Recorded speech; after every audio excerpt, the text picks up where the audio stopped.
പ്രേക്ഷകർക്കും നേരം വൈകുന്നേരത്തിലേക്ക് സ്വാഗതം. ഇന്ന് സംസ്ഥാനത്തിന്റെ UDF സർക്കാർ അധികാരമേറ്റതിനു ശേഷമുള്ള ആദ്യ ബജറ്റ് അവതരിപ്പിച്ച ദിവസമാണ്. ഓരോ ബജറ്റ് അവതരണത്തിലും നമ്മൾ പ്രതീക്ഷയോടുകൂടി കാത്തിരിക്കും എന്തൊക്കെയാണ് ഭാവി കേരളത്തിനുള്ള വാഗ്ദാനങ്ങൾ എന്നറിയാൻ. അതുമാത്രവുമല്ല, ഒരുപാട് വാഗ്ദാനങ്ങൾ നൽകിയ സർക്കാരുകൾ അതൊക്കെ പാലിക്കുന്നുണ്ടോ എന്നറിയാനൊക്കെയും ഓരോരുത്തരും കാത്തിരിക്കുന്നതാണ്. അപ്പോൾ എന്തൊക്കെയാണ് ഇന്നത്തെ ബജറ്റിൽ ഉള്ളത് എന്നത് നമുക്ക് വിശദമായി തന്നെ പരിശോധിക്കാം. എല്ലാ പ്രേക്ഷകർക്കും സ്വാഗതം.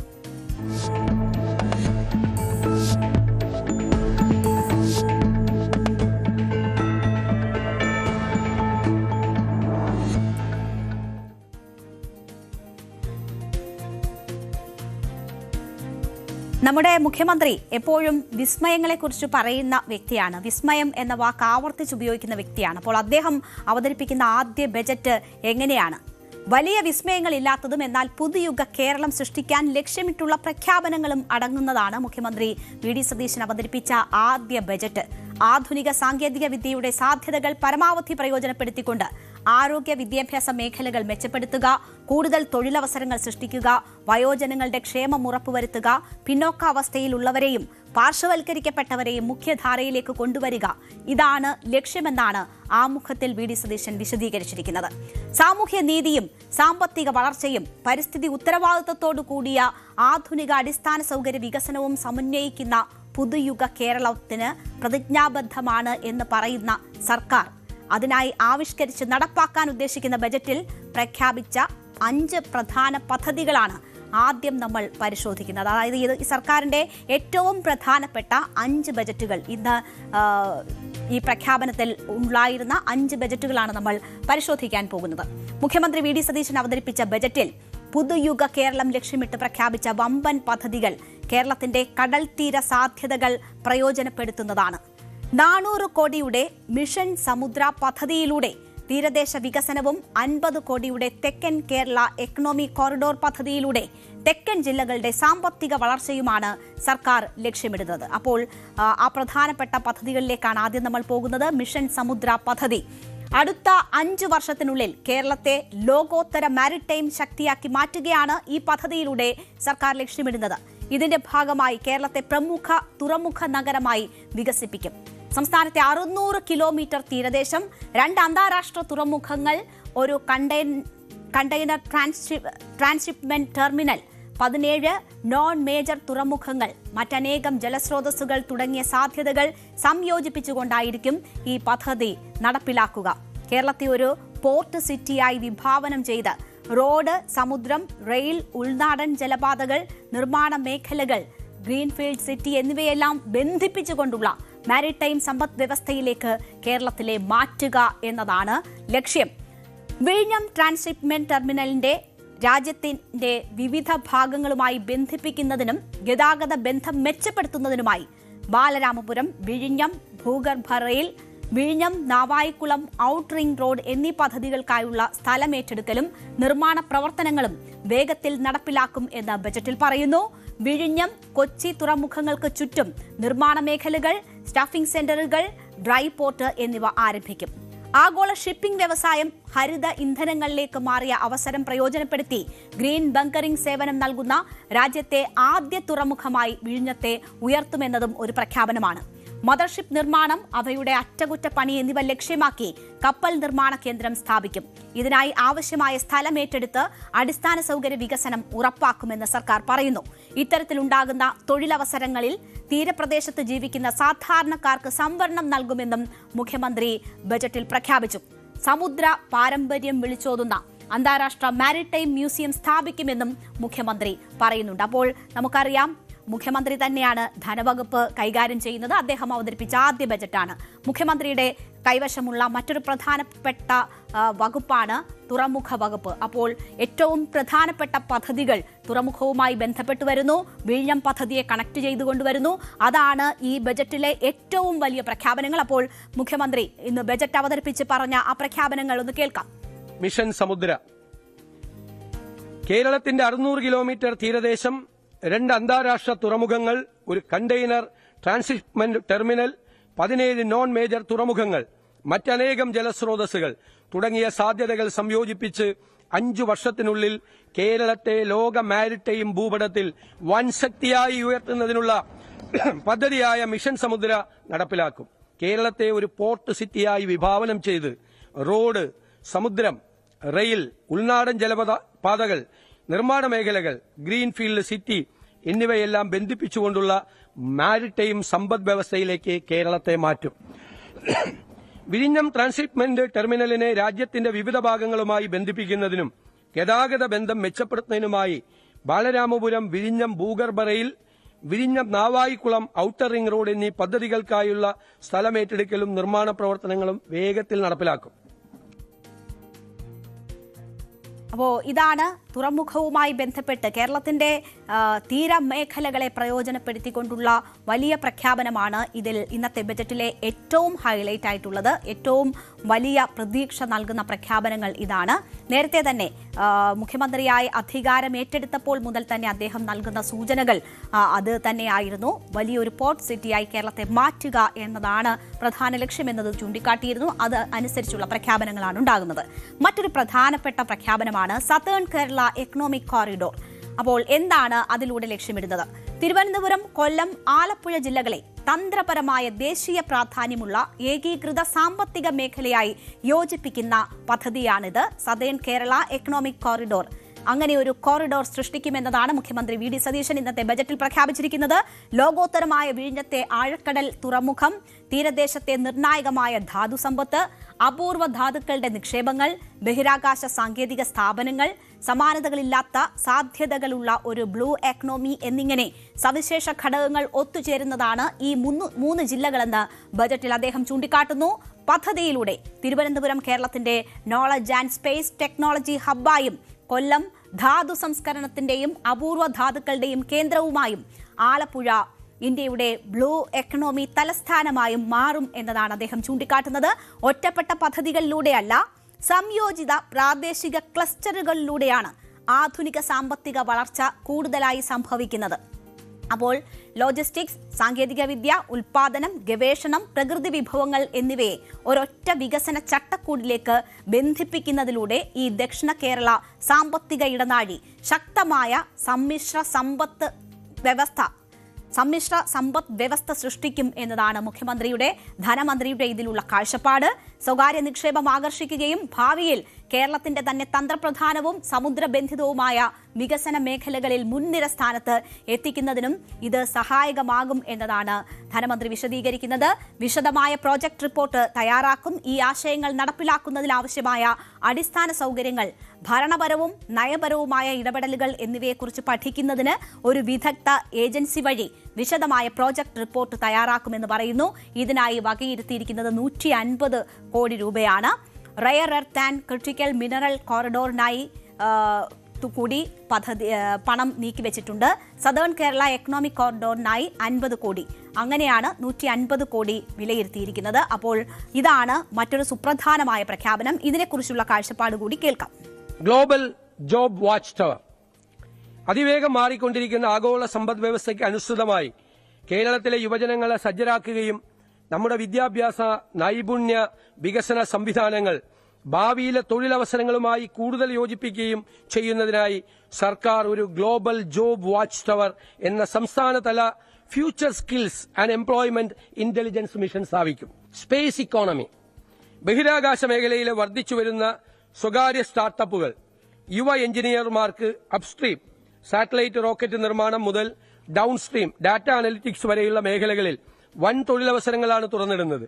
സാറ്റലൈറ്റ് ടെക്നോളജിക്ക് ഊന്നൽ നൽകിയുള്ള ഗവേഷണ സ്ഥാപനങ്ങൾ ആരംഭിക്കും. ഇതിലേക്ക് കൂടുതൽ വിദ്യാർത്ഥികളെ ആകർഷിക്കാൻ നടപടികൾ സ്വീകരിക്കും. കേരളത്തെ ഉന്നത വിദ്യാഭ്യാസത്തിന്റെ ഒരു പ്രധാന ലക്ഷ്യസ്ഥാനമാക്കി മാറ്റുന്നതിനും അതുവഴി ഉയർന്ന ഗുണനിലവാരമുള്ള വിദ്യാഭ്യാസത്തിനായി വിദ്യാർത്ഥികൾ സംസ്ഥാനത്തിന് പുറത്തുപോകുന്ന പ്രവണത മാറ്റുന്നതിനും ഈ സർക്കാർ ദൃഢനിശ്ചയമെടുത്തിട്ടുണ്ട്. അപ്പോ ഇതാണ് നമ്മുടെ തുറമുഖ മേഖലകളുമായി ബന്ധപ്പെട്ട് ഉള്ള തീരമേഖലയുമായി ബന്ധപ്പെട്ടുള്ള വലിയ 2 പ്രഖ്യാപനങ്ങൾ. ഇനി മുഖ്യമന്ത്രി വി ഡി സതീശൻ നേരത്തെ തന്നെ സൂചിപ്പിച്ചിട്ടുള്ളതാണ് കേരളത്തിലെ വിമാനത്താവളങ്ങൾ, ഒപ്പം തന്നെ ഏവിയേഷൻ ഹബ്ബായി കേരളത്തെ മാറ്റാനുള്ള കാഴ്ചപ്പാട്. അതിന്റെ പ്രഖ്യാപനവും ഇന്നത്തെ ബജറ്റിലുണ്ടാകുന്നു. ഏഷ്യയിലെ ഏറ്റവും വലിയ ഏവിയേഷൻ ലോജിസ്റ്റിക് ഹബ്ബായി കേരളത്തെ മാറ്റുമെന്നാണ് മുഖ്യമന്ത്രി വി ഡി സതീശൻ പ്രഖ്യാപിച്ചിരിക്കുന്നത്. നിലവിലുള്ള 4 അന്താരാഷ്ട്ര വിമാനത്താവളങ്ങളെ കേന്ദ്രീകരിച്ചുള്ള പദ്ധതിയുടെ പ്രാരംഭഘട്ട പ്രവർത്തനങ്ങൾക്കായി 200 കോടി രൂപയാണ് വകയിരുത്തിയിരിക്കുന്നത്. സംസ്ഥാനത്ത് വർദ്ധിച്ചുവരുന്ന വ്യോമയാന ആവശ്യകതകൾ, കയറ്റുമതി, ലോജിസ്റ്റിക്സ്, വിനോദസഞ്ചാര മേഖലയിലെ വലിയ സാധ്യതകൾ എന്നിവ കണക്കിലെടുത്താണ് ഈ വികസന പദ്ധതികൾ ആവിഷ്കരിക്കുന്നതെന്ന് മുഖ്യമന്ത്രി വ്യക്തമാക്കി. സേവന മേഖലകൾ, ഗ്ലോബൽ കേപ്പബിലിറ്റി സെന്ററുകൾ, ഹോസ്പിറ്റാലിറ്റി, വ്യോമയാന അനുബന്ധ വ്യാപാര സേവന മേഖലകൾ എന്നിവയെല്ലാം സംയോജിപ്പിച്ചുകൊണ്ടുള്ള എയ്റോ സിറ്റി പദ്ധതികളും ഇതിന്റെ ഭാഗമായി നടപ്പിലാക്കും. വിമാനങ്ങളുടെ അറ്റകുറ്റപ്പണി നടത്തുന്ന പരിപാലന മേഖലകളെ കൂടുതൽ ശക്തിപ്പെടുത്താനും ഇതിലൂടെ സർക്കാർ ലക്ഷ്യമിടുന്നു. DGCA മാനദണ്ഡങ്ങൾ അടിസ്ഥാനമാക്കിയുള്ള പൈലറ്റ് പരിശീലന കേന്ദ്രങ്ങളും വിമാന പരിപാലന എഞ്ചിനീയറിംഗ് പരിശീലന കേന്ദ്രങ്ങളും സംസ്ഥാനത്ത് ആരംഭിക്കുമെന്നും വി ഡി സതീശൻ പറയുന്നു. മാത്രമല്ല, കൊച്ചി വിമാനത്താവളത്തോടനുബന്ധമായി അന്താരാഷ്ട്ര നിലവാരത്തിലുള്ള ഗ്ലോബൽ കൺവെൻഷൻ സെന്റർ ആരംഭിക്കുമെന്നും അദ്ദേഹം പ്രഖ്യാപിച്ചു. അപ്പോൾ ഏവിയേഷൻ ഹബ്ബായി കേരളത്തെ മാറ്റാനുള്ളതാണ് ഈ പ്രധാനപ്പെട്ട പദ്ധതി. അതിന്റെ സാധ്യതകളെക്കുറിച്ച് കൂടി മുഖ്യമന്ത്രി പറയുന്നു. വർദ്ധിച്ചു വരുന്ന വ്യോമയാന ആവശ്യകത, കയറ്റുമതി, ലോജിസ്റ്റിക്സ്, വിനോദസഞ്ചാര മേഖലകളിലെ സാധ്യതകൾ എന്നിവ കണക്കിലെടുത്തുകൊണ്ട് സംസ്ഥാനത്തെ 4 അന്താരാഷ്ട്ര വിമാനത്താവളങ്ങളെയും കേന്ദ്രീകരിച്ച് കേരളത്തെ ഏഷ്യയിലെ പ്രധാന ഏവിയേഷൻ ലോജിസ്റ്റിക്സ് ഹബ്ബാക്കി വികസിപ്പിക്കുന്നതിനുള്ള വിവിധ അടിസ്ഥാന സൌകര്യ വികസന പദ്ധതികൾ ആവിഷ്കരിക്കുന്നതാണ്. ഇതിന്റെ പ്രാരംഭ പ്രവർത്തനങ്ങൾക്കായി 200 കോടി രൂപ വകയിരുത്തുന്നു. സർ, ഇതിൽ സേവന മേഖലകൾ, ഗ്ലോബൽ കേപ്പബിലിറ്റി സെന്ററുകൾ, ഹോസ്പിറ്റാലിറ്റി, വ്യോമയാന അനുബന്ധ വ്യാപാര സേവന മേഖലകൾ എന്നിവ ഉൾക്കൊള്ളുന്ന എയ്റോ പാർക്ക്, എയ്റോ സിറ്റി പദ്ധതികളും നടപ്പിലാക്കും. കൊച്ചിൻ എയർപോർട്ടിനോടനുബന്ധമായി അന്താരാഷ്ട്ര നിലവാരത്തിലുള്ള ഒരു ഗ്ലോബൽ കൺവെൻഷൻ സെന്റർ ആരംഭിക്കും. ഇന്നത്തെ ബജറ്റിലെ മറ്റൊരു സുപ്രധാന പ്രഖ്യാപനമാണ് ഇൻവെസ്റ്റ് കേരളം സെൽ. നമുക്കറിയാം, നമുക്ക് മികച്ച മനുഷ്യ വിഭവശേഷിയുണ്ട്, ഉയർന്ന സാക്ഷരതയുണ്ട്, മികച്ച ആരോഗ്യ വിദ്യാഭ്യാസ സൂചികകൾ കേരളത്തിന് സ്വന്തമാണ്, ശക്തമായ ഉപഭോക്തൃ വിപണിയുണ്ട്, സാമൂഹ്യ സ്ഥിരത എന്നിവയും കേരളത്തിന്റെ പ്രത്യേകതയാണ്. എന്നാൽ കേരളത്തിന്റെ ചില പരിമിതികളുമുണ്ട്. ഭൂമി ലഭ്യത അടക്കമുള്ള ഘടകങ്ങളാണ് നമുക്ക് ഏറ്റവും തടസ്സമായി നിൽക്കുന്നത്. ഇവ മാറിയാൽ മാത്രമേ സാമ്പത്തിക വളർച്ചയ്ക്കും സമഗ്ര പ്രാദേശിക വികസനത്തിനും ഉതകുന്ന തരത്തിലുള്ള നിക്ഷേപകരെ ആകർഷിക്കാൻ സാധിക്കുകയുള്ളൂ എന്നതാണ് ഈ ബജറ്റിലെ കാഴ്ചപ്പാട്. ഇത് പരിഹരിക്കുന്നതിനായി ഇൻവെസ്റ്റ് കേരളം സെൽ പ്രഖ്യാപിച്ചിരിക്കുന്നു. നിക്ഷേപകർക്ക് ആവശ്യമായ ഭൂമി, നിയമപരമായ വിവിധ അനുമതികൾ, നിക്ഷേപാനന്തര പിന്തുണ എന്നിവ ഓരോ ഘട്ടത്തിലും ഉറപ്പുവരുത്തുന്ന ഏകജാലക സംവിധാനമാണ് ഈ ഇൻവെസ്റ്റ് കേരളം സെൽ. ഇതിനുള്ള മാർഗരേഖയായി പ്രോജക്ട് ഇംപ്ലിമെന്റേഷൻ പ്രോട്ടോകോൾ നടപ്പിലാക്കും. പദ്ധതി നിർവഹണം ത്വരിതപ്പെടുത്തുന്നതിലൂടെയും നിക്ഷേപകരുടെ ആത്മവിശ്വാസം വർദ്ധിപ്പിക്കുന്നതിലൂടെയും കേരളത്തിലുടനീളം തൊഴിലവസരങ്ങൾ സൃഷ്ടിക്കുന്നതിനും വ്യാവസായിക വൈവിധ്യവൽക്കരണത്തിനും സാങ്കേതിക വിദ്യയുടെ കൈമാറ്റത്തിനും സുസ്ഥിര സാമ്പത്തിക വളർച്ചയ്ക്കും ഇത് മികച്ച സംഭാവന നൽകും എന്നതാണ് ഈ പദ്ധതി പ്രഖ്യാപിച്ചുകൊണ്ട് മുഖ്യമന്ത്രി പറയുന്നത്. പദ്ധതികളുടെ പുരോഗതിയും പൂർത്തീകരണവും കൃത്യമായി നിരീക്ഷിച്ച് വിജയകരമാക്കുന്നത് ഉറപ്പുവരുത്തുന്നതിനും മാർഗനിർദ്ദേശങ്ങൾ നൽകുന്നതിനും മുഖ്യമന്ത്രി അധ്യക്ഷനായും വ്യവസായ മന്ത്രി ഉപാധ്യക്ഷനായും ബന്ധപ്പെട്ട മേഖലകളിലെ വിദഗ്ധരെ ഉൾപ്പെടുത്തി ഒരു ഇൻവെസ്റ്റ്മെന്റ് അഡ്വൈസറി കൌൺസിൽ രൂപീകരിക്കും എന്നതുകൂടി പറയുന്നു. അപ്പോൾ ഇത് പ്രഖ്യാപിക്കുക മാത്രമല്ല, അതിന്റെ ഒരു മേൽനോട്ടത്തിനായുള്ള ഒരു സംവിധാനം കൂടി ഉറപ്പുവരുത്തുകയാണ്. സർക്കാരിന്റെ നിക്ഷേപ പ്രോത്സാഹന സംവിധാനങ്ങളിൽ മികച്ച പ്രൊഫഷണലിസം കൊണ്ടുവരുന്നതിനും പുതുയുഗ കേരളത്തിന് വഴിയൊരുക്കുന്നതിനും ഇതൊരു നിർണായക ചുവടുവയ്പായിരിക്കും എന്നതാണ് വി ഡി സതീശൻ പറയുന്നത്. അപ്പോൾ ഇത് നിക്ഷേപകരെ കേരളത്തിലേക്ക് ആകർഷിക്കുക എന്ന ലക്ഷ്യത്തോടു കൂടി പ്രഖ്യാപിക്കുന്ന പദ്ധതിയാണ്. അതിനെക്കുറിച്ച് മുഖ്യമന്ത്രി പറയുന്നു. ഭൂമിയുടെ ലഭ്യതക്കുറവ്, ഭൂമി സ്വായത്തമാക്കുന്നതിനുള്ള പരിമിതികൾ, നിയമപരമായ വ്യക്തതയില്ലായ്മ എന്നിവയാണ് കേരളത്തിലെ വ്യാവസായിക അടിസ്ഥാന സൌകര്യ അഭിലാഷങ്ങൾക്ക് ഏറ്റവും വലിയ തടസ്സം. സർക്കാർ വകുപ്പുകളിലും പൊതുമേഖലാ സ്ഥാപനങ്ങളിലും സമ്പദ് വ്യവസ്ഥയെ പരിവർത്തനം ചെയ്യാൻ കഴിയുന്ന പദ്ധതികൾക്കായി നിക്ഷേപകർ ഭൂമി തേടുമ്പോൾ പോലും വിശാലമായ ഭൂമി ഉപയോഗിക്കപ്പെടാതെയോ ചുവപ്പ് നാടയിൽ കുരുങ്ങിക്കിടക്കുകയോ ചെയ്യുന്നു. ഈ ഘടനാപരമായ വെല്ലുവിളിയെ അഭിസംബോധന ചെയ്യുന്ന സമഗ്രമായൊരു ലാൻഡ് മാനേജ്മെന്റ് നയം സർക്കാർ രൂപീകരിക്കും. വകുപ്പുകളുടെയും പൊതുമേഖലാ സ്ഥാപനങ്ങളുടെയും മിച്ചമുള്ളതും ഉപയോഗിക്കാത്തതുമായ ഭൂമി ഉപയോഗിച്ചൊരു ലാൻഡ് ബാങ്ക് സൃഷ്ടിക്കുന്നതിനായി ഒരു ലാൻഡ് മാനേജ്മെന്റ് ഫ്രെയിംവർക്ക് ഉണ്ടാക്കുകയും ആവശ്യമായ നിയമനിർമ്മാണം നടത്തുകയും ചെയ്യും. മുൻകാലങ്ങളിൽ പ്രസക്തമായിരുന്ന ഭൂനിയമങ്ങൾ പരിശോധിക്കുകയും കാലാനുസൃതമായ മാറ്റങ്ങൾ ആവശ്യമായവ പരിഷ്കരിക്കുകയും ചെയ്യും. ഭൂപരിഷ്കരണം 2 എന്നാണ് ഇതിന് പേരിട്ടിരിക്കുന്നത്. അപ്പോൾ ഭൂപരിഷ്കരണം 2.0യുടെ പ്രഖ്യാപനമാണ് മുഖ്യമന്ത്രി നടത്തുന്നത് നമ്മൾ കണ്ടത്. ഏറ്റവും വിവാദമായി കൊണ്ടിരിക്കുന്ന, ഇപ്പോൾ പ്രതിപക്ഷത്ത് നിന്നടക്കം ഏറ്റവും വിമർശനം നേരിടുന്ന ഒരു പ്രഖ്യാപനമായിരുന്നു ഇത്. സംസ്ഥാനത്തെ ഭൂമിയുടെ സമഗ്രമായ ഉപയോഗം ഉറപ്പുവരുത്തുക എന്നതാണ് ഭൂപരിഷ്കരണം 2 നടപ്പിലാക്കുന്നതിലൂടെ മുഖ്യമന്ത്രി വി ഡി സതീശൻ ലക്ഷ്യമിടുന്നത്. ഇതിനായി മുൻകാലങ്ങളിൽ പ്രസക്തമായിരുന്ന ഭൂനിയമങ്ങൾ പരിശോധിക്കുകയും കാലാനുസൃതമായ മാറ്റങ്ങൾ ആവശ്യമായവ പരിഷ്കരിക്കുകയും ചെയ്യുക എന്നതാണ് ഉദ്ദേശിക്കുന്നത്. ഭൂമിയുടെ ലഭ്യതക്കുറവ്, ഭൂമി സ്വായത്തമാക്കുന്നതിനുള്ള പരിമിതികൾ, നിയമപരമായ വ്യക്തതയില്ലായ്മ എന്നിവയാണ് കേരളത്തിലെ വ്യാവസായിക അടിസ്ഥാന സൗകര്യ വികസന അഭിലാഷങ്ങൾക്ക് തടസ്സം എന്നത് കണ്ടുകൊണ്ടാണ് സർക്കാർ ഇങ്ങനെ ഒരു പദ്ധതി പ്രഖ്യാപിക്കുന്നത്. സമ്പദ് വ്യവസ്ഥയെ മെച്ചപ്പെടുത്താൻ കഴിയുന്ന പദ്ധതികൾക്കായി സർക്കാർ വകുപ്പുകളിലും പൊതുമേഖലാ സ്ഥാപനങ്ങളിലും വെറുതെ കിടക്കുന്ന മിച്ചം ഭൂമി പ്രയോജനപ്പെടുത്തും. നിലവിൽ നിക്ഷേപകർ ഭൂമി തേടി വരുമ്പോൾ വിശാലമായ ഭൂമി ഉപയോഗപ്പെടാതെ കിടക്കുകയോ ചുവപ്പുനാടയിൽ കുടുങ്ങിക്കിടക്കുകയോ ആണ്. ഈ പ്രശ്നം പരിഹരിക്കുന്നതിന് സമഗ്രമായ ലാൻഡ് മാനേജ്മെന്റ് നയം സർക്കാർ രൂപീകരിക്കുമെന്നും വി ഡി സതീശൻ പറഞ്ഞു. സർക്കാർ വകുപ്പുകളിലും പൊതുമേഖലാ സ്ഥാപനങ്ങളിലും വെറുതെ കെട്ടിക്കിടക്കുന്ന മിച്ചഭൂമി പ്രയോജനപ്പെടുത്താൻ ലാൻഡ് ബാങ്ക് സൃഷ്ടിക്കുന്നതിനായി ലാൻഡ് മാനേജ്മെന്റ് ഫ്രെയിംവർക്ക് ഉണ്ടാക്കുകയും ആവശ്യമായ നിയമനിർമ്മാണം നടത്തുകയും ചെയ്യുമെന്നും പറയുന്നു. വാണിജ്യ സംരംഭങ്ങൾക്കായി ഭൂമി പരിവർത്തനം ചെയ്യുന്ന പ്രക്രിയ വേഗത്തിലാക്കുക എന്നൊരു ലക്ഷ്യം കൂടിയുണ്ട്. വലിയ പദ്ധതികൾക്കായി ലാൻഡ് പൂളിംഗ് ഫ്രെയിംവർക്ക് അവതരിപ്പിക്കും. ഭൂമി ഏറ്റെടുക്കൽ പ്രക്രിയ സുതാര്യവും സമയബന്ധിതവുമാക്കും. ഇതിനായി കിൻഫ്ര, ഇൻകൽ എന്നീ സർക്കാർ ഏജൻസികളെ ശക്തിപ്പെടുത്തുമെന്നും വി ഡി സതീശൻ വ്യക്തമാക്കി. അപ്പോൾ ഇവിടേക്ക് വരുന്ന നിക്ഷേപകർക്ക് ഭൂമി ഏറ്റെടുക്കുക അല്ലെങ്കിൽ അതിനെ പരുവപ്പെടുത്തുക, രൂപപ്പെടുത്തുക എന്നത് ഇനി ബുദ്ധിമുട്ടേറിയ കാര്യമല്ല എന്നതാണ് ഈ ഭൂപരിഷ്കരണം 2.0 പ്രഖ്യാപിച്ചതുകൊണ്ട് ഉദ്ദേശിക്കുന്നത്. അതിലെ തടസ്സങ്ങൾ നീക്കുക, ചുവപ്പ് നാട നീക്കുക എന്നതാണ് ലക്ഷ്യമിടുന്നത്. ഇതാണ് ഈ ബജറ്റിലെ ഏറ്റവും പ്രധാനപ്പെട്ട 5 പ്രഖ്യാപനങ്ങൾ. അത് ഇങ്ങോട്ടേക്ക് നിക്ഷേപകരെ ആകർഷിക്കാനുള്ളതാണ്, വൻകിട പ്രോജക്റ്റുകൾ സാധ്യമാക്കാനുള്ളതാണ്, നമ്മുടെ തീരമേഖലയെ പ്രയോജനപ്പെടുത്താനുള്ളതാണ്, ഒപ്പം നമ്മുടെ ഏവിയേഷൻ മേഖലയിലെ സാധ്യതകൾ പ്രയോജനപ്പെടുത്താനുള്ളതാണ്. ഇതാണ് വി ഡി സതീശൻ അവതരിപ്പിച്ച ഈ ബജറ്റിലെ ഏറ്റവും പ്രധാന പ്രഖ്യാപനങ്ങൾ, പുതുയുഗ കേരളത്തിനായുള്ള പ്രഖ്യാപനങ്ങൾ. നമ്മളൊരു ചെറിയ ഇടവേള എടുക്കുകയാണ്. അതിനുശേഷം ബാക്കി എന്തൊക്കെ വിസ്മയങ്ങളാണ് ഉള്ളത് എന്നത് കൂടി നോക്കാം. ഒരു ചെറിയ ഇടവേളയിലേക്ക്. കരുതൽ ഈ സർക്കാരിന്റെ ഒരു വാഗ്ദാനമാണ്. വയോജനങ്ങളുടെ ക്ഷേമവും അവകാശ സംരക്ഷണവും ഉറപ്പാക്കുന്നതിനായി കേരള സർക്കാർ ആദ്യ മന്ത്രിസഭാ യോഗത്തിൽ തീരുമാനിച്ചു പ്രഖ്യാപിച്ചതാണ് വയോജന ക്ഷേമ വകുപ്പ്. എന്താണ് ബജറ്റിൽ ഇതിന്റെ തുടർച്ചയെന്ന് നോക്കാം. സാമൂഹിക സുരക്ഷയ്ക്ക്, ആരോഗ്യ പരിപാലനത്തിന് സാമ്പത്തികമായി പിന്നോക്കം നിൽക്കുന്നവർക്ക് എങ്ങനെ ഈ സർക്കാർ താങ്ങാകും, കരുതലാകും? ഇതിന് എന്താണ് ബജറ്റിലുള്ളത്? ഇതിലേക്കാണ് നമ്മൾ പോകുന്നത്. ഇതിൽ ആദ്യ പ്രഖ്യാപനം ഒന്ന് നോക്കാം. Kerala silver economy. വയോജനങ്ങൾക്കായി പ്രത്യേക വകുപ്പ് രൂപീകരിച്ച രാജ്യത്തെ ആദ്യ സംസ്ഥാനം എന്നതിന്റെ അടിസ്ഥാനത്തിൽ വയോജനക്ഷേമം, സാമ്പത്തിക പിന്തുണ, സംരംഭകത്വം, നൈപുണ്യ വികസനം എന്നിവ ഉൾക്കൊള്ളുന്ന സിൽവർ എക്കണോമി വികസിപ്പിക്കും എന്നതാണ് സർക്കാരിന്റെ പ്രഖ്യാപനം. വയോജന സേവനങ്ങൾ, റിട്ടയർമെന്റ് ഇൻഫ്രാസ്ട്രക്ചർ, വാർദ്ധക്യകാല ആരോഗ്യ പരിപാലനം, സിൽവർ സംരംഭകത്വം എന്നിവ ഉൾക്കൊള്ളുന്ന സമഗ്ര സിൽവർ എക്കണോമി പോളിസി നടപ്പിലാക്കും. മുതിർന്ന പൌരന്മാരുടെ അഭിപ്രായങ്ങൾ ശേഖരിക്കുന്നതിനായി സംസ്ഥാനതല സർവേ നടത്തുകയും അതിന്റെ അടിസ്ഥാനത്തിൽ ദീർഘകാല റോഡ് മാപ്പ് തയ്യാറാക്കുകയും ചെയ്യും. വയോജന വകുപ്പിന്റെ പ്രവർത്തനങ്ങൾക്കായി 10 കോടി രൂപയാണ് വകയിരുത്തിയിരിക്കുന്നത്. മറ്റൊന്ന് കെയർ ഗിവർ പദ്ധതിയാണ്.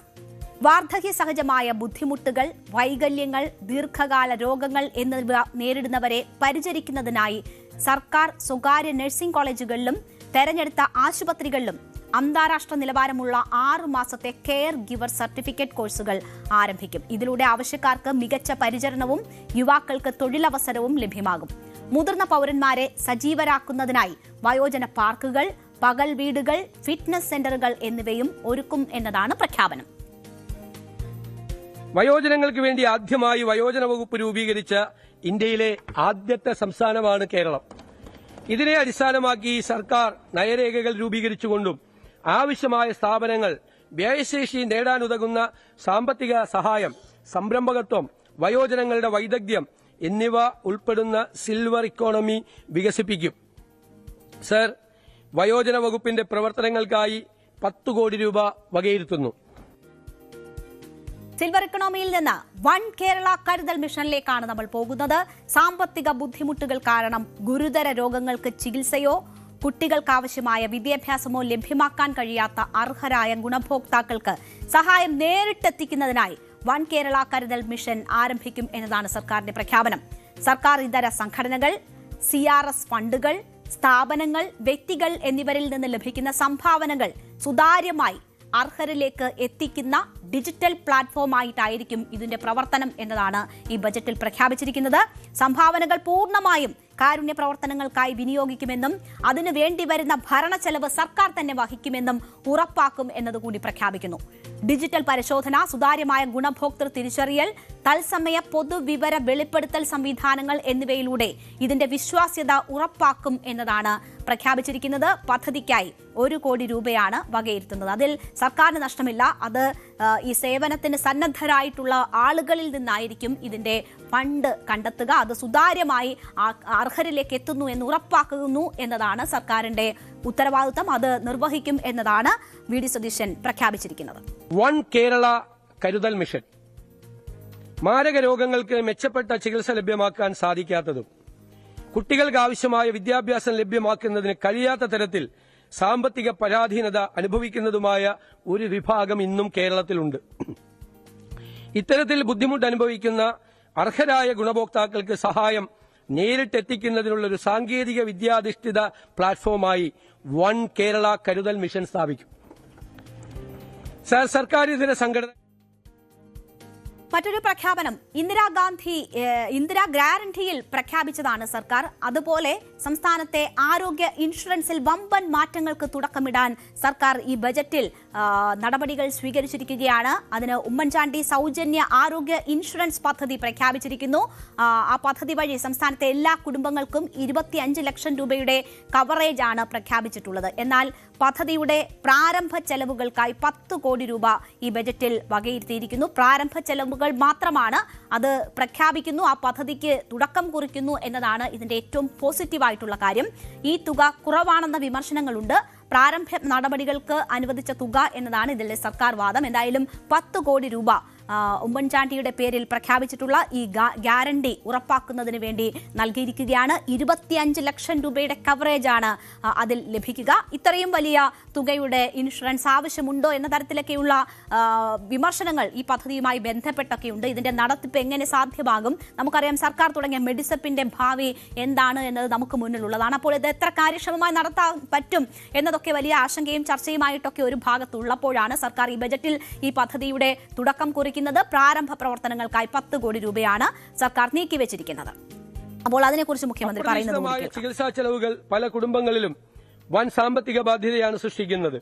ഇത്തരം ബാധ്യത ലഘൂകരിക്കുന്നതിനും കുടുംബങ്ങൾക്ക് കൈത്താങ്ങാകുന്നതിനുമായി എല്ലാ കുടുംബങ്ങൾക്കും 25 ലക്ഷം രൂപയുള്ള സൗജന്യ ഉമ്മൻചാണ്ടി ആരോഗ്യ ഇൻഷുറൻസ് പദ്ധതി നടപ്പിലാക്കും.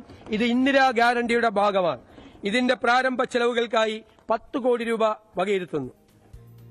ഇത് യാഥാർത്ഥ്യമാവുകയാണെങ്കിൽ വലിയ ഇമ്പാക്ട് ഉണ്ടാക്കാൻ പറ്റുന്ന പദ്ധതിയാണ്. നമുക്കറിയാം ഓരോ മെഡിക്കൽ ആവശ്യങ്ങൾക്കുമായി ഓരോ കുടുംബത്തിന് പണം കണ്ടെത്തേണ്ടി വരുന്ന ബുദ്ധിമുട്ടുകൾ അറിയാം. അത് വലിയ സാമ്പത്തിക ബാധ്യതയിലേക്ക് ചില കുടുംബങ്ങളെ തള്ളിവിടുന്ന സാഹചര്യമുണ്ട്. അതുകൊണ്ട് തന്നെ വലിയ ഇമ്പാക്റ്റ് ആണ് അത് ആ രീതിയിൽ പ്രഖ്യാപിച്ചതുപോലെ നടപ്പാക്കാൻ കഴിയുന്നുവെങ്കിൽ ഉണ്ടാകുന്നത്. എന്തായാലും 10 കോടി രൂപ പ്രാരംഭ പ്രവർത്തനങ്ങൾക്ക് നീക്കിവെച്ചിരിക്കുകയാണ്. മറ്റൊന്ന് Kerala health and life science സിറ്റിയാണ്. ആരോഗ്യ കേന്ദ്രങ്ങളെ ഒരു കുടക്കീഴിൽ കൊണ്ടുവന്ന് കേരളത്തെ പ്രമുഖ മെഡിക്കൽ ഡെസ്റ്റിനേഷൻ ആക്കുക എന്നതാണ് ഉദ്ദേശിക്കുന്നത്. ചികിത്സാ ചെലവുകൾ കുറയ്ക്കാൻ സർക്കാർ ഇടപെടും. മെഡിക്കൽ കോളേജുകൾ കാസർഗോഡ്, ഇടുക്കി, വയനാട്, മഞ്ചേരി മെഡിക്കൽ കോളേജുകളുടെ ശോചനീയാവസ്ഥ പരിഹരിക്കും എന്നത് പ്രഖ്യാപിച്ചിരിക്കുന്നു. തിരുവനന്തപുരത്തെ 2ാം മെഡിക്കൽ കോളേജ് പ്രവർത്തനക്ഷമമാക്കും എന്നൊരു കാര്യം പറയുന്നു. ഹരിപ്പാട് ഒരു പുതിയ മെഡിക്കൽ കോളേജ് സ്ഥാപിക്കുമെന്നത് പറയുന്നുണ്ട്. കാരുണ്യ ആരോഗ്യ സുരക്ഷാ പദ്ധതിയിലെ കുടിശ്ശിക തീർക്കും എന്നൊരു പ്രഖ്യാപനം പറയുന്നു. പ്രത്യേക ഹെൽത്ത് ക്ലസ്റ്ററുകൾ ആദിവാസി മേഖലകളിൽ, ട്രൈബൽ ഹെൽത്ത് ക്ലസ്റ്ററും തീരദേശത്ത് കോസ്റ്റൽ കെയർ യൂണിറ്റുകളും സ്ഥാപിക്കും എന്നതുകൂടി ഈ ബജറ്റിലെ പ്രഖ്യാപനങ്ങളാണ്. അപൂർവ രോഗങ്ങൾക്കുള്ള സഹായം, SMA അടക്കമുള്ള അപൂർവ രോഗങ്ങൾക്ക് മരുന്നുകൾ ലഭ്യമാക്കും എന്നത് പറയുന്നു. ടൈപ്പ് 1 പ്രമേഹ ബാധിതരായ കുട്ടികൾക്ക് ഗുണമേന്മയുള്ള ഇൻസുലിനും ഇൻസുലിൻ പമ്പും ഗ്ലൂക്കോസ് മോണിറ്ററിംഗ് സെൻസറുകളും നൽകും എന്നത് പറയുന്നു. മുൻ UDF സർക്കാരിന്റെ കാരുണ്യ ബെനവലന്റ് ഫണ്ട്, ശ്രുതി തരംഗം, സ്നേഹപൂർവം, താലോലം, ക്യാൻസർ സുരക്ഷ തുടങ്ങിയ പദ്ധതികളുടെ നടത്തിപ്പ് കാര്യക്ഷമമാക്കും എന്ന ഒരു പ്രഖ്യാപനം കൂടി ഈ ബജറ്റിലുണ്ട്. ഒപ്പം എൻഡോസൾഫാൻ ദുരിതബാധിത കുടുംബങ്ങളെ സർക്കാർ ഏറ്റെടുക്കും എന്നും പറയുന്നു. അപ്പോൾ കരുതലിന്റെ തുടർച്ച ഈ ബജറ്റിൽ ഉറപ്പാക്കാനുള്ള ശ്രമങ്ങളുണ്ട്. അതാണ് ഈ പ്രഖ്യാപിക്കപ്പെട്ട പദ്ധതികൾ. ഈ ഇൻഷുറൻസ് പദ്ധതി ഉൾപ്പെടെ അതിന്റെ പ്രാരംഭ നടപടികൾ കൂടെ തുകയാണ് നീക്കിവെച്ചിരിക്കുന്നത്. എങ്കിൽ പോലും പോസിറ്റീവായി ഒരു സന്ദേശമാണ്. കരുതലിന് സർക്കാർ ഒപ്പമുണ്ട് എന്ന് കരുതുന്ന ചില പ്രഖ്യാപനങ്ങളാണ് ബജറ്റിൽ ഇതിന്റെ ഭാഗമായി വന്നിരിക്കുന്നത്. ഇനിയും ബജറ്റിന്റെ മറ്റ് വിശദാംശങ്ങളിലേക്ക് നമുക്ക് പോകണം. ഈ പ്രഖ്യാപിക്കപ്പെട്ടിരിക്കുന്ന പദ്ധതികൾക്ക് സർക്കാർ എങ്ങനെ പണം കണ്ടെത്തും എന്ന വലിയ ചോദ്യമുണ്ട്. അതിന് ഒപ്പം തന്നെ ഈ സ്വകാര്യ നിക്ഷേപങ്ങൾക്ക് വലിയ പ്രാധാന്യം നൽകുന്നു എന്ന ഒരു ആക്ഷേപം ബജറ്റിനെ കുറിച്ചുണ്ട്. ഇതിൽ രണ്ടിലും എന്താണ് നടക്കുന്ന ചർച്ചകൾ, ഒപ്പം ബജറ്റിൽ പറയുന്നത് എന്താണ് എന്നത് കൂടി നോക്കണം. നമുക്കൊരു ചെറിയ ഇടവേള എടുത്തതിന് ശേഷം തിരിച്ചെത്താം.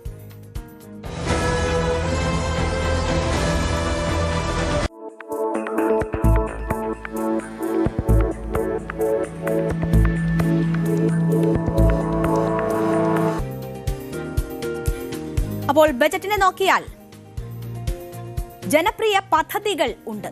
അധിക ഭാരം ജനങ്ങൾക്ക് വരുന്ന എന്തെങ്കിലും നികുതി പ്രഖ്യാപനങ്ങളില്ല എന്നത് ബജറ്റിനെ ആകർഷകമാക്കുന്നുമുണ്ട്. എങ്കിലും വിമർശനങ്ങൾ ഉയരുന്നു. പല നിർണായക മേഖലകളും ബജറ്റിൽ വേണ്ടത്ര പരിഗണിക്കപ്പെട്ടില്ല എന്ന വിമർശനം ഒന്ന്.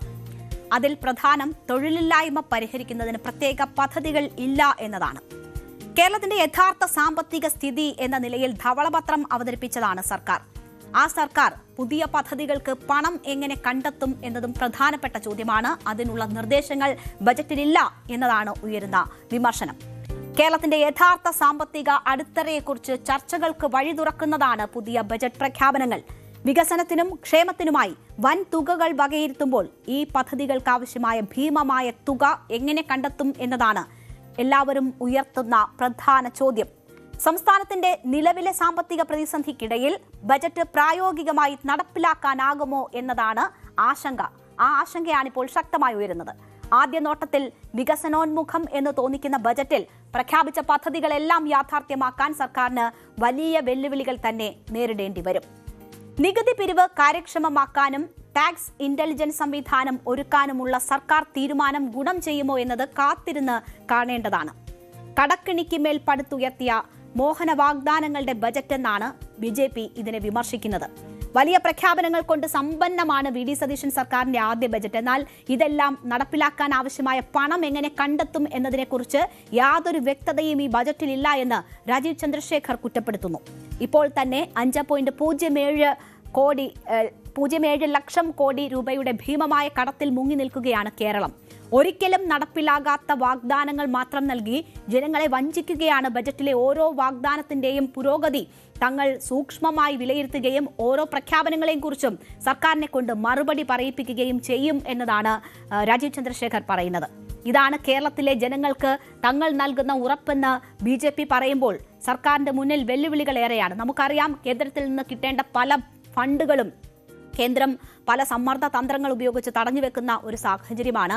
കോൺഗ്രസ് മുക്ത കേരളം വാഗ്ദാനം ചെയ്തിരിക്കുന്ന BJP സർക്കാരിൽ നിന്ന് എന്തൊക്കെ പ്രതീക്ഷിക്കാം എന്നതൊരു ചോദ്യചിഹ്നമാണ്. ആ ഘട്ടത്തിൽ അവർ ഈ പദ്ധതികളുടെ നടത്തിപ്പ് ഉൾപ്പെടെയുള്ള കാര്യങ്ങൾ വീക്ഷിക്കുമെന്നും അതാണ് ജനങ്ങൾക്ക് നൽകുന്ന ഉറപ്പെന്നും പറയുമ്പോൾ അതിനൊക്കെയുള്ള പണം കണ്ടെത്തുക എന്നത് സംസ്ഥാന സർക്കാരിനെ സംബന്ധിച്ച് വലിയ വെല്ലുവിളിയാണ്.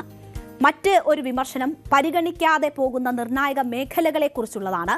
ജനപ്രിയ പദ്ധതികൾ ധാരാളമുണ്ടെങ്കിലും പല നിർണായക മേഖലകളിലും ബജറ്റിൽ വേണ്ടത്ര പരിഗണനയില്ല എന്നതാണ് വിമർശനം.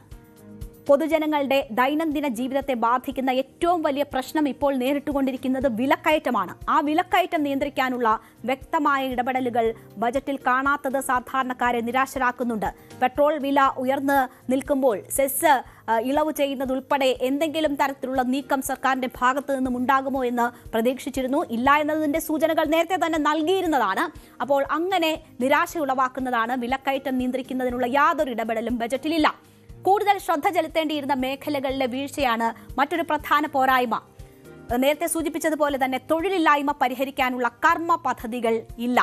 സ്റ്റാർട്ടപ്പ് മേഖലയെ ഉൽപാദനക്ഷമമായ വ്യവസായങ്ങളുമായി ബന്ധിപ്പിക്കുന്നതിനുള്ള ചുവടുവയ്പ്പുകളും ബജറ്റിൽ ഇല്ല എന്നതാണ്, അല്ലെങ്കിൽ അത് അപര്യാപ്തമാണ് എന്നതാണ് ഉയരുന്ന വിമർശനം.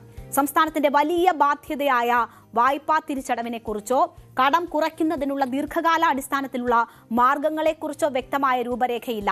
ഈ വൈറ്റ് പേപ്പർ പുറത്തിറക്കി സർക്കാരിന് എതിരെ കുറ്റപത്രം എന്ന നിലയിൽ വൈറ്റ് പേപ്പർ പുറത്തിറക്കിയതല്ലാതെ അവിടെ പരിഹാരം എന്ത് എന്നത് ഈ ബജറ്റിൽ അതിനെ അഡ്രസ്സ് ചെയ്യുന്നില്ല എന്നതാണ് ഉയർന്ന വിമർശനം. കാർഷിക മേഖലയിലെ ഉൽപാദനക്ഷമതയ്ക്കും സൂക്ഷ്മ ചെറുകിട വ്യവസായങ്ങൾക്കും കൂടുതൽ തുക വകയിരുത്തേണ്ടത് അനിവാര്യമായിരുന്നു. അത് ഉണ്ടായിട്ടില്ല എന്നതും വിമർശനമാണ്. നമുക്കറിയാം, കേരളം 2 പ്രളയങ്ങളെ മുഖാമുഖം കണ്ടതാണ്. കാലാവസ്ഥാ വ്യതിയാനം എന്നത് കേരളം നേരിടുന്ന ഒരു പ്രശ്നമാണ്. അത് നേരിടുന്നതിന് കേരളം പോലൊരു തീരദേശ സംസ്ഥാനത്തിന് ആവശ്യമായ വിപുലമായ പാരിസ്ഥിതിക സംരക്ഷണ പദ്ധതികൾക്ക് ബജറ്റിൽ അർഹമായ ഇടം ലഭിച്ചില്ല എന്ന ഒരു വിമർശനം ഉയരുന്നു. വർദ്ധിച്ചു വരുന്ന വാർദ്ധക്യകാല ജനസംഖ്യയും അതുമൂലമുള്ള പെൻഷൻ ക്ഷേമ ചെലവുകളും ബജറ്റ് വിഹിതത്തിന്റെ വലിയൊരു ഭാഗം കവരുന്ന സാഹചര്യമുണ്ട്. അതിനോടൊപ്പം തന്നെ ഇപ്പോൾ പുതുതായി പ്രഖ്യാപിക്കപ്പെട്ട പദ്ധതികളുണ്ട്. ഇതിനുള്ള ഫണ്ട് എങ്ങനെ കണ്ടെത്തും എന്ന കാര്യത്തിൽ വ്യക്തത തരുന്നില്ല തുടങ്ങിയ വിമർശനങ്ങളാണ് ഈ ബജറ്റുമായി ബന്ധപ്പെട്ട് ഉയരുന്നത്. അപ്പോൾ പ്രഖ്യാപനങ്ങളുണ്ട്, എങ്ങനെയാകും ഇതിന്റെ നടത്തിപ്പ് എന്ന ചോദ്യം അതൊരു വലിയ ചോദ്യചിഹ്നമായി സർക്കാരിന് മുന്നിൽ നിൽക്കുകയാണ്. കാഴ്ചയിൽ വികസനോന്മുഖം എന്ന് തോന്നുമെങ്കിലും നടത്തിപ്പ് എങ്ങനെയെന്നത് ചോദ്യചിഹ്നമായി നിൽക്കുന്നു. സാമ്പത്തിക അച്ചടക്കം പാലിച്ച് പ്രഖ്യാപിച്ച പദ്ധതികൾ അഴിമതിരഹിതമായി നടപ്പിലാക്കാൻ കഴിഞ്ഞാൽ മാത്രമേ ഈ ബജറ്റ് ജനങ്ങൾക്ക് ഉപകാരപ്പെടുന്ന തരത്തിൽ യാഥാർത്ഥ്യമാവുകയുള്ളൂ. പണത്തിന്റെ സ്രോതസ് കണ്ടെത്തുന്നതിൽ സർക്കാർ സ്വീകരിക്കുന്ന നടപടികളായിരിക്കും കേരളത്തിന്റെ ഭാവിയെ നിർണ്ണയിക്കുക. അപ്പോൾ അതിൽ ചില വ്യക്തതക്കുറവുകൾ ഈ ബജറ്റിൽ ഇപ്പോൾ ഉണ്ട്. പക്ഷേ പ്രവർത്തനം കൊണ്ട് അത് സർക്കാർ മറികടക്കുമോ എന്നത് നമ്മൾ കാത്തിരുന്ന് തന്നെ കാണേണ്ടുന്നതാണ്. ഇനി ബജറ്റിൽ വലിയ വിമർശനമാണ് ഉയരുന്നത്. അതിലേക്ക് കൂടി സംസ്ഥാന സർക്കാരിന്റെ പുതിയ ബജറ്റിൽ വിമർശനങ്ങളുമായി പ്രതിപക്ഷം രംഗത്ത് വന്നിരിക്കുന്നു. സ്വകാര്യ മേഖലയ്ക്കുള്ള അമിത പ്രാധാന്യവും ഭൂപരിഷ്കരണം അട്ടിമറിക്കാനുള്ള നീക്കവുമാണ് വിമർശനത്തിനിടയാക്കിയത്. വൻകിട കോർപ്പറേറ്റ് താൽപര്യങ്ങളാണ് ബജറ്റിൽ ഉയർന്നു വരുന്നതെന്ന് പിണറായി കുറ്റപ്പെടുത്തുമ്പോൾ സ്വകാര്യ നിക്ഷേപത്തെ പ്രോത്സാഹിപ്പിക്കുക എന്നത് തന്നെയാണ് തങ്ങളുടെ നയമെന്ന് പറയുകയാണ് മുഖ്യമന്ത്രി വി.ഡി. സതീശൻ. ഇനി അത് തന്നെയാകും കേരളത്തിലെ വലിയ രാഷ്ട്രീയ ചർച്ച. അപ്പോൾ ഇന്ന് വിസ്മയം ഉണ്ടാകുമെന്ന് പറഞ്ഞുവെങ്കിലും ഒന്നും കാണാനില്ല എന്നതാണ് പിണറായി ഈ ബജറ്റിനെ കുറിച്ച് പരിഹസിച്ചത്. കേന്ദ്ര സർക്കാരിന്റെ നയങ്ങൾ പിന്തുടർന്ന സംസ്ഥാനത്തും സ്വകാര്യവൽക്കരണത്തിന് കൂടുതൽ പ്രാധാന്യം നൽകുന്നതാണ് ബജറ്റ് എന്ന് പിണറായി കുറ്റപ്പെടുത്തി. ബജറ്റ് സ്വകാര്യ മേഖലയ്ക്ക് കൂടുതൽ അവസരം നൽകുന്നു. ഭൂപരിഷ്കരണം 2.0 എന്ന പ്രഖ്യാപനത്തിലൂടെ കേരളത്തിന്റെ ഭൂപരിഷ്കരണ നിയമം അട്ടിമറിക്കാനും സ്വകാര്യ കുത്തകകൾക്ക് അനുകൂലമായ നയം രൂപീകരിക്കാനും ശ്രമിക്കുകയാണ് എന്നതാണ് പ്രതിപക്ഷ നേതാവിന്റെ ആരോപണം.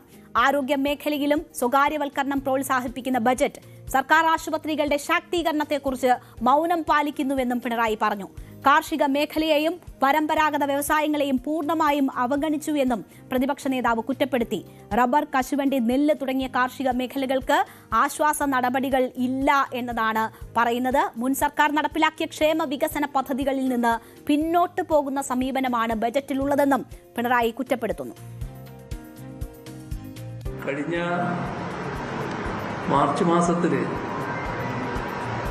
6300 കോടിയിലധികം രൂപയുടെ നീക്കിബാക്കി നിലനിർത്തിക്കൊണ്ടാണ് LDF സർക്കാർ ഭരണത്തിൽ നടന്നത്. ജനങ്ങൾക്കായി കൂടുതൽ ആശ്വാസ നടപടികൾ ഇതുപയോഗിച്ചുകൊണ്ട് തന്നെ സ്വീകരിക്കാൻ കഴിയുമായിരുന്നു. അതോടൊപ്പം തന്നെ നാടിന് കൂടുതൽ വികസന നടപടികൾ സ്വീകരിക്കുന്നതിനുള്ള അടിത്തറയായിട്ടും ഇത് ഉപയോഗിക്കാമായിരുന്നു. ഇത്തരത്തിൽ സാമ്പത്തിക സ്ഥിതി മോശമല്ലാതിരുന്നിട്ടും ജനക്ഷേമത്തിൻ്റെ കാര്യത്തിലും നാടിൻ്റെ വികസന കാര്യത്തിലും നല്ലതുപോലെ പിൻവാങ്ങൽ ഉണ്ടാകുന്നു എന്നതാണ് ഇപ്പോൾ കിട്ടുന്ന സൂചന. വി.ഡി. സതീശൻ അധികാരം ഏറ്റെടുത്തതിന് തൊട്ടു പിന്നാലെ ധവളപത്രം പുറത്തിറക്കിയത് പ്രതിപക്ഷത്തെ, അതായത് ഭരണത്തിലിരുന്ന LDFനെ വലിയ രീതിയിൽ അസ്വസ്ഥപ്പെടുത്തിയിരുന്നു. കേരളത്തെ കടക്കെണിയിലാക്കിയെന്ന ആരോപണം അവരെ അസ്വസ്ഥപ്പെടുത്തുന്നതായിരുന്നു. എന്നാൽ ഇന്ന് അതിന് മറുപടി പറയുകയാണ് പിണറായി. കേരളത്തിന്റെ സാമ്പത്തിക സ്ഥിതി മോശമല്ലെന്ന് തെളിഞ്ഞു എന്നതാണ് പിണറായി വിജയൻ ഈ ബജറ്റ് അവതരണ വേളയിൽ സൂചിപ്പിക്കുന്നത്. സ്വാഭാവിക ബാധ്യതകളെ സർക്കാർ പെരുപ്പിച്ചു കാട്ടുകയായിരുന്നു എന്ന് കുറ്റപ്പെടുത്തുന്നു. മാത്രവുമല്ല, കിഫ്ബിയുടെ ചിറകരിയുന്ന സമീപനമാണ് സർക്കാർ സ്വീകരിക്കുന്നതെന്ന് ആരോപിക്കുന്നു. ലൈഫ് പദ്ധതിയെ തകർക്കാൻ നീക്കമുണ്ട്. ആരോഗ്യ ഇൻഷുറൻസിന് 10 കോടി മാത്രമാണ് മാറ്റിവെച്ചിട്ടുള്ളത്. ഇത് പ്രഹസനമാണ് എന്ന വിമർശനം കൂടിയാണ് പ്രതിപക്ഷം ഈ ബജറ്റിൽ കാണുന്ന വീഴ്ചകൾ അല്ലെങ്കിൽ കുറ്റപ്പെടുത്തലുകൾ, പ്രതിപക്ഷത്തിന്റെ ഭാഗത്തു നിന്നും ഉണ്ടാകുന്ന കുറ്റപ്പെടുത്തലുകൾ. ഇതിന് മറുപടി പറയുന്നുണ്ട് മുഖ്യമന്ത്രി വി.ഡി. സതീശൻ. സ്വകാര്യ നിക്ഷേപം കൊണ്ടുവരാനാണ് ഈ ബജറ്റ് എന്ന പ്രതിപക്ഷ നേതാവ് പിണറായി വിജയന്റെ ആക്ഷേപം ശരിവെക്കുകയാണ് മുഖ്യമന്ത്രി വി.ഡി. സതീശൻ. സ്വകാര്യ നിക്ഷേപം ഇവിടെ ഉണ്ടാവണം, സ്വകാര്യ നിക്ഷേപത്തെ പ്രോത്സാഹിപ്പിക്കുക എന്നത് തന്നെയാണ് സർക്കാർ നയമെന്ന് വി.ഡി. സതീശൻ പറയുന്നു. സ്വകാര്യ നിക്ഷേപത്തിലൂടെ തൊഴിലവസരങ്ങൾ സൃഷ്ടിച്ച് സമ്പദ് വ്യവസ്ഥയെ ഉത്തേജിപ്പിച്ച് പണമുണ്ടാക്കി ആ പണം ഉപയോഗിച്ച് പാവങ്ങളെ സഹായിക്കും എന്നതാണ് വി.ഡി. സതീശൻ ഇന്ന് പറഞ്ഞത്, മാധ്യമങ്ങളോട് പറഞ്ഞത്, ബജറ്റ് അവതരണത്തിന് ശേഷം പറഞ്ഞത്. നിലവിൽ 5 പൈസ കയ്യിലില്ല, എന്നിട്ട് പഴയതുപോലെ ആകണമെന്നാണ് പറയുന്നത്. അതിനല്ല ഞങ്ങൾ അധികാരം ഏറ്റെടുത്തത് എന്നതാണ് വി.ഡി. സതീശൻ പറയുന്നത്. തെരഞ്ഞെടുപ്പിന് മുൻപ് തന്നെ തങ്ങൾ ഇക്കാര്യം ജനങ്ങളോട് പറഞ്ഞിട്ടുണ്ട്. തങ്ങൾ അധികാരത്തിൽ വന്നിരിക്കുന്നത് കേരളത്തെ 25 കൊല്ലം പിന്നോട്ട് കൊണ്ടുപോകാനല്ല, 25 കൊല്ലം മുന്നോട്ട് കൊണ്ടുപോകാൻ വേണ്ടിയാണ് എന്ന് മുഖ്യമന്ത്രി പറയുന്നു. 87,000 കോടി രൂപയുടെ കടവും ഇപ്പോൾ കൊടുക്കേണ്ട ബാധ്യതയും 5 ലക്ഷം കോടി രൂപയുടെ കടവുമുള്ള ഒരു സംസ്ഥാനത്തിന് ഏത് കാര്യമാണ് പബ്ലിക് സെക്ടറിൽ തുടങ്ങാൻ സാധിക്കുക എന്നൊരു ചോദ്യം കൂടി മുഖ്യമന്ത്രി ചോദിക്കുന്നുണ്ട്. ഈ ക്ലീശേ വാചകങ്ങൾ കേട്ട് കുറെ അടിമകളെ കേരളത്തിൽ ക്രിയേറ്റ് ചെയ്തിട്ടുണ്ട്. ഈ ക്ലീശേ വാചകങ്ങൾ പറഞ്ഞ് കുറെ ലെഫ്റ്റ് ജാർഗൻസ് പറഞ്ഞു. ലെഫ്റ്റ് ജാർഗൻസ്, ഔട്ട്ഡേറ്റഡ് ആയ കാലഹരണപ്പെട്ട ലെഫ്റ്റ് ജാർഗൻസ് പറഞ്ഞ്, ക്ലീശേ വന്ന വാചകങ്ങൾ പറഞ്ഞ് പ്രസംഗത്തിലും വർത്തമാനത്തിലും പത്രസമ്മേളനത്തിലും ഞങ്ങൾ അതിനില്ല, അതിൽ കുരുങ്ങിക്കിടക്കാൻ ഞങ്ങളില്ല. ഞങ്ങൾ മാറ്റത്തിന് വേണ്ടിയിട്ടാണ്, പുതിയുഗ കേരളത്തിന് വേണ്ടിയിട്ടാണ്, പുതിയ കാര്യങ്ങളാണ് പറഞ്ഞത്. അപ്പോൾ സ്വകാര്യ നിക്ഷേപത്തെ പ്രോത്സാഹിപ്പിക്കും, അതുവഴിയെ സമ്പദ് വ്യവസ്ഥയെ മെച്ചപ്പെടുത്താൻ കഴിയുകയുള്ളൂ എന്ന് പറയുമ്പോൾ തന്നെ ബജറ്റിൽ ഒരു സ്ഥലത്ത് സ്വകാര്യവൽക്കരണം പ്രഖ്യാപിക്കുന്ന ഒരു വാക്ക് കാണിച്ചു തരാൻ പറ്റുമോ എന്ന് വെല്ലുവിളിക്കുന്നുമുണ്ട് വി.ഡി. സതീശൻ. ഏത് മേഖലയാണ് സ്വകാര്യവൽക്കരിച്ചതെന്ന് ചോദിക്കുന്നു. KSRTC സ്വകാര്യവൽക്കരിച്ചോ, വാട്ടർ അതോറിറ്റിയെ സ്വകാര്യവൽക്കരിച്ചോ? ഒരു മേഖലയും സ്വകാര്യവൽക്കരിച്ചിട്ടില്ല എന്ന് പറയുന്നു. പക്ഷേ എന്താണ് നയം എന്നത് വ്യക്തമാക്കുക തന്നെയാണ് വി.ഡി. സതീശൻ ചെയ്തിരിക്കുന്നത്. സ്വകാര്യ നിക്ഷേപത്തെ പ്രോത്സാഹിപ്പിക്കുക എന്നത് തന്നെയാണ് നയമെന്ന് വി.ഡി. സതീശൻ പറയുമ്പോൾ വരും ദിവസങ്ങളിലെ മുഖ്യ രാഷ്ട്രീയ ആരോപണങ്ങളും ചർച്ചയും ഒക്കെ അതിനെ ചുറ്റിപ്പറ്റിയാകും എന്ന കാര്യത്തിൽ യാതൊരു സംശയവുമില്ല. നമുക്ക് ഒരു ചെറിയ ഇടവേള കൂടി എടുക്കാം, അതിനുശേഷം മറ്റൊരു ഫോക്കസ് വാർത്തയിലേക്ക് കൂടി.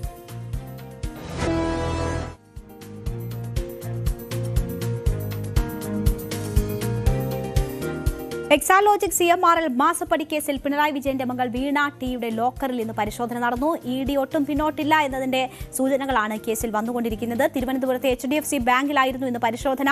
വീണ ടിയുടെ സാന്നിധ്യത്തിലായിരുന്നു പരിശോധന നടന്നത്.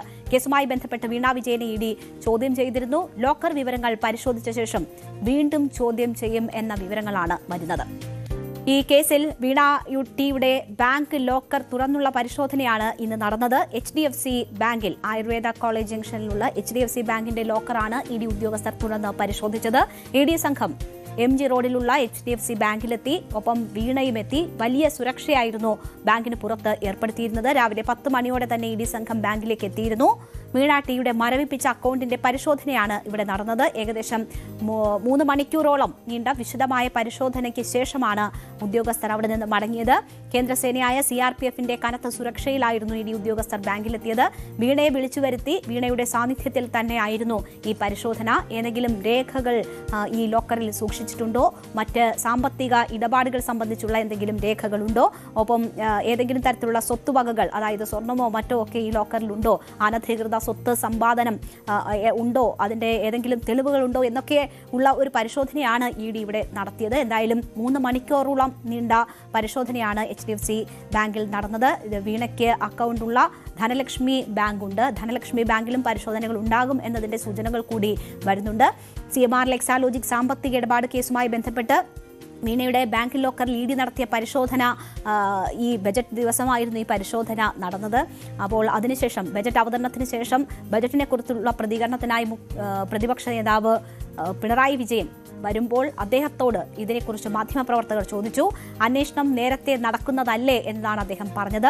അവർ വീട്ടിൽ വന്നതല്ലേ, വീട്ടിൽ വന്നപ്പോൾ ബാങ്ക് ലോക്കർ ഉണ്ടെന്ന് അറിഞ്ഞു, ആ ബാങ്ക് ലോക്കർ അവർക്ക് കാരണമായിരിക്കും, അതിനായിരിക്കും അവർ എത്തിയത്. ക്യാമറയുമായി നിങ്ങൾ ചെന്ന് നോക്ക്, ലോക്കർ തുറക്കുമ്പോൾ വിസ്മയങ്ങൾ ഉണ്ടോ എന്ന് അറിയാമല്ലോ എന്നതാണ് ഈ വിഷയത്തിൽ പിണറായി വിജയൻ പ്രതികരിച്ചത്. അല്പം പരിഹാസം കലർന്നൊരു പ്രതികരണമാണ് അദ്ദേഹത്തിന്റെ ഭാഗത്തു നിന്നും ഉണ്ടായത്.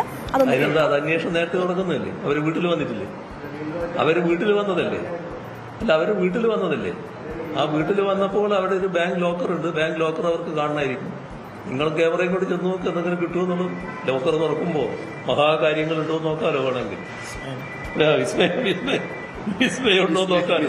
അവിടെ പോയി നോക്കി പോട്ടെ. ശരി. അപ്പോൾ വിസ്മയമുണ്ടോ എന്ന് നോക്കൂ, നിങ്ങളും കൂടി പോയി നോക്കൂ എന്നതാണ് പിണറായി വിജയൻ പറഞ്ഞത്. എന്തായാലും ഈ കേസിൽ ED നടപടികൾ കടുപ്പിക്കുന്നു എന്ന് വേണം മനസ്സിലാക്കാൻ. വീണ ടിയെ വീണ്ടും ചോദ്യം ചെയ്യാൻ വിളിപ്പിക്കും എന്നതാണ് മനസ്സിലാക്കുന്നത്. കഴിഞ്ഞ ദിവസം 9 മണിക്കൂറോളം നീണ്ട ചോദ്യം ചെയ്യൽ കൊച്ചിയിൽ നടന്നിരുന്നു. പക്ഷേ ഇനിയും ചോദ്യം ചെയ്യൽ ഉണ്ടാകും എന്നറിയുന്നു. SFIOയുടെ ഈ കേസുമായി ബന്ധപ്പെട്ടുള്ള വിവരങ്ങൾ EDക്ക് ലഭ്യമായിട്ടുണ്ട്. അതിന്റെ പരിശോധനകൾ കൂടി പൂർത്തിയാക്കി അതുകൂടി ചേർത്തുകൊണ്ടുള്ള ഒരു ചോദ്യം ചെയ്യലിലേക്ക് കടക്കുമെന്നതാണ് കരുതുന്നത്. പുതിയ സമൻസ് ഇതിനായി ഉടൻ തന്നെ വീണ ടിക്ക് കൈമാറും എന്നതാണ് മനസ്സിലാക്കുന്നത്. അതിനുശേഷം ചോദ്യം ചെയ്യലിലേക്ക് നീങ്ങാനാണ് ED നീക്കം നടത്തുന്നത്. CMRന് സേവനങ്ങൾ നൽകിയെന്ന് തെളിയിക്കുന്ന രേഖകൾ വീണയ്ക്ക് ഹാജരാക്കാനായില്ല എന്നതാണ് ED പറയുന്നത്. വീണയുടെ മൊഴിയിൽ പൊരുത്തക്കേടുകൾ ഉള്ളതിനാൽ വീണ്ടും ചോദ്യം ചെയ്യേണ്ടതുണ്ട് എന്നതാണ് ഇതുമായി ബന്ധപ്പെട്ട് ED വൃത്തങ്ങളിൽ നിന്ന് അറിയാൻ കഴിയുന്നത്. IT സേവനങ്ങൾ സംബന്ധിച്ച് CMRL പ്രതിനിധികളുമായി നേരിട്ടായിരുന്നു ചർച്ചയെന്നാണ് വീണ ടി മൊഴി നൽകിയിട്ടുള്ളത്. അതിനാൽ രേഖകൾ സൂക്ഷിച്ചിട്ടില്ല എന്നതാണ് ഈ മൊഴിയിൽ പറയുന്നത്. എക്സാലോജിക് നിലവിൽ പ്രവർത്തിക്കുന്നില്ല. സ്ഥാപനത്തിൽ ഉപയോഗിച്ചിരുന്ന സിസ്റ്റത്തിലായിരുന്നു ചില വിശദാംശങ്ങൾ ഉണ്ടായിരുന്നതെന്ന് വീണ ടി ചോദ്യം ചെയ്യലിൽ പറഞ്ഞിട്ടുണ്ട്. CMRൽ നിന്ന് ലഭിച്ച 2.78 കോടിയുടെ വിനിയോഗം സംബന്ധിച്ച മൊഴികളിൽ പൊരുത്തക്കേടുകൾ ഉണ്ടെന്ന് ED പറയുന്നു. അപ്പോൾ ഇതിലെ പൊരുത്തക്കേടുകൾ സംബന്ധിച്ചുള്ള വ്യക്തത വരുത്തുക എന്നതാണ് EDക്ക് മുന്നിലുള്ള ഇനിയുള്ള നീക്കം. അതിനുവേണ്ടിയാണ് വീണ്ടും ചോദ്യം ചെയ്യാനായി വിളിപ്പിക്കുന്നത്. SFIO കുറ്റപത്രത്തിനൊപ്പമുള്ള അനുബന്ധ രേഖകൾ EDക്ക് ലഭിച്ചിട്ടുണ്ട്. അപ്പോൾ അതിനുശേഷമുള്ള ആ രേഖകൾ കൂടി വെച്ചിട്ടുള്ള ചോദ്യം ചെയ്യലായിരിക്കും ഇനി ഉണ്ടാവുക എന്നതാണ് മനസ്സിലാക്കുന്നത്. അപ്പോൾ ഇതിൽ നിലപാട് കടുപ്പിക്കുകയാണ് ED. ഇന്ന് ഒരു സുപ്രധാന ദിവസമായിരുന്നു. ലോക്കറുകളിലെ പരിശോധനയാണ് ഇന്ന് നടന്നത്. അതിനോടൊപ്പം തന്നെ ഇനി വരുന്ന ദിവസങ്ങളിൽ കൂടുതൽ ചോദ്യം ചെയ്യൽ ഉണ്ടാകും എന്നതുകൂടിയാണ് പ്രതീക്ഷിക്കുന്നത്. വീണയ്ക്ക് കുരുക്ക് മുറുകുന്നു എന്നതിൻ്റെ സൂചനകളാണ് നമ്മൾ കാണുന്നത്. അതാണ് ഇന്നത്തെ ഏറ്റവും പ്രധാനപ്പെട്ട വാർത്തകൾ. ബജറ്റ് തന്നെയായിരുന്നു ഇന്നത്തെ ദിവസത്തെ ഏറ്റവും പ്രധാന ഹൈലൈറ്റ്. ഒപ്പം വീണ ടിയുടെ ലോക്കറുകളിൽ നടന്ന പരിശോധനയും. അതാണ് നമ്മളുടെ ഫോക്കസ് വാർത്തകളിൽ കണ്ടത്. നമ്മുടെ സമയം അവസാനിക്കുകയാണ്. ഇടവേളയ്ക്ക് ശേഷം ലൈവ് at 6 കാണാം. ഇത്രയും നേരം വൈകുന്നേരത്തോടൊപ്പം നിന്ന പ്രേക്ഷകർക്ക് നന്ദി. ഇനി നാളെ കാണാം.